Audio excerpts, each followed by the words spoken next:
Hello, welcome back.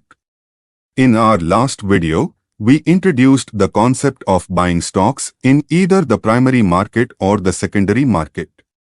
In this lecture, we will dive deeper into the primary market to understand its role in raising capital, the processes involved, and the types of issues that occur here.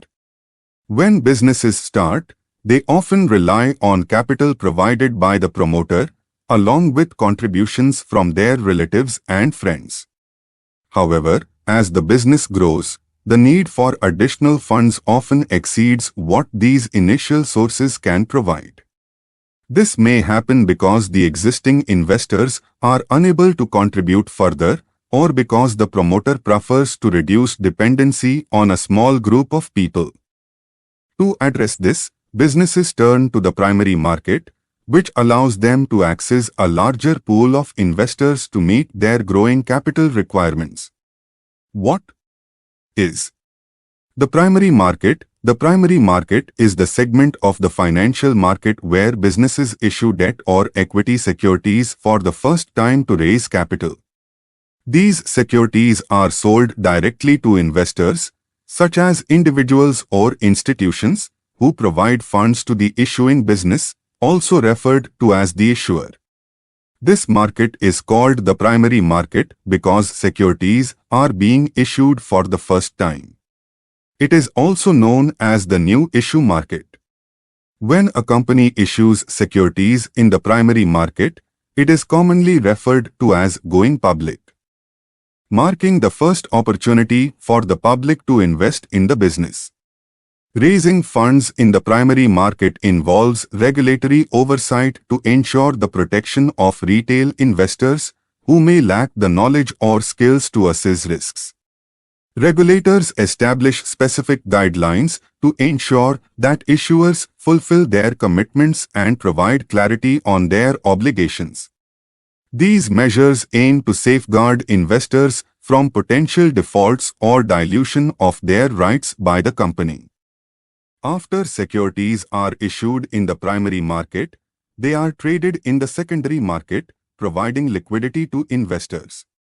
The secondary market allows investors to exit their investments at any time without affecting the operations of the issuing business, which has already received the funds.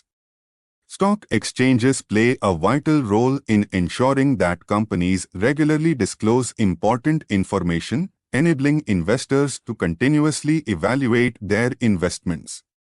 The stock price reflects the ongoing assessment of a company's performance and investor expectations for its future growth. Not all primary market issues are accessible to retail investors.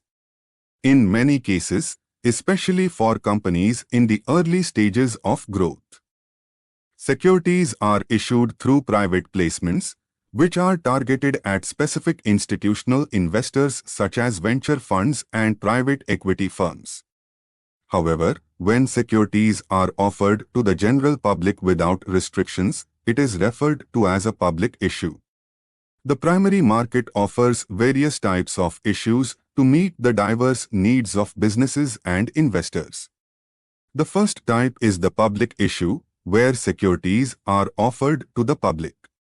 This can either be an initial public offering, IPO, which marks the first time a company's shares are available to the public, or a follow-on public offering, FPO, where an already listed company issues additional shares. Another type is private placement, where securities are offered only to institutional investors. Private placements can be further categorized into qualified institutional placements, QIP, which are offered to qualified institutional buyers such as mutual funds and insurance companies, and preferential issues, where securities are issued to a specific group of investors, including promoters or employees, on preferential terms. The last category includes rights and bonus issues. In a rights issue, existing investors are given the opportunity to purchase additional shares by making a payment. In contrast, a bonus issue involves issuing additional shares to existing investors free of cost. Both of these types of issues are exclusive to current shareholders. We now have a basic understanding of the primary market, its role in raising capital, and the different types of issues available.